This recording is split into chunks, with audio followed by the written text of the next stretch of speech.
যে আলু, পটল, মাছ আর পেঁয়াজ দিয়ে আমি ঝোলটা বসিয়ে দিয়েছি সেদ্ধ হওয়ার জন্য। আর এখানে কিছু বড়া করে রেখেছি ডিম দিয়ে, আলু দিয়ে, পেঁয়াজ দিয়ে, বেসন দিয়ে।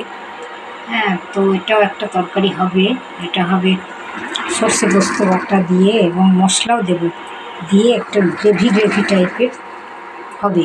তো এটা যখন তৈরি করবো তখন তোমাদেরকে আবার দেখাবো। তো এটা মাছ দিয়েই, মাছ বেশি নেই, অল্পই মাছ, কিন্তু মাছ দিয়ে ঝোল, আলু, পটল, এই যে আলু,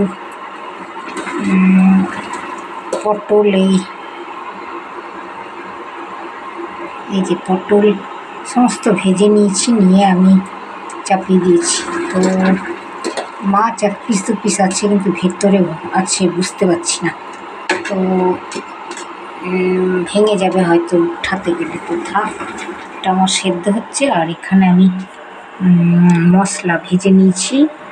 তো মশলাটা, এই যে কিছুটা মশলা আমি ভেজে নিয়েছি, ধনে গুঁড়ো আর জিরে, শুকনো লঙ্কা আর 5 ফোড়ন ভেজে নিয়েছি। এটা নামানোর পরে ওই ঝোলটার মধ্যে দেব। তো ততক্ষণ আমার ওটা সেদ্ধ হোক, আসছি আবার কিছুক্ষণ পর। এই যে আমার সেদ্ধ প্রায় হয়ে এলো।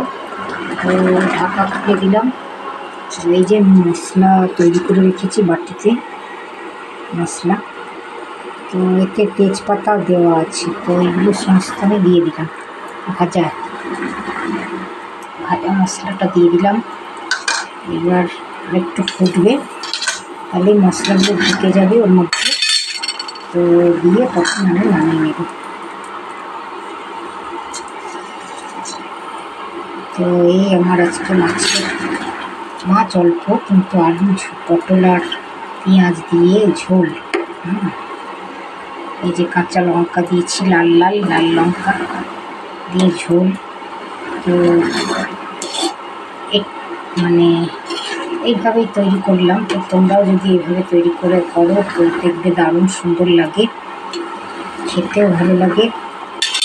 আগে পটল সমস্ত ভেজে নিয়েছি, আলু টালু সমস্ত ভেজে নিয়ে আমি মাছ ভেজে সমস্ত কিছু ভেজে নিয়ে একসঙ্গে তেলে দিয়ে সেদ্ধ করতে দিলাম।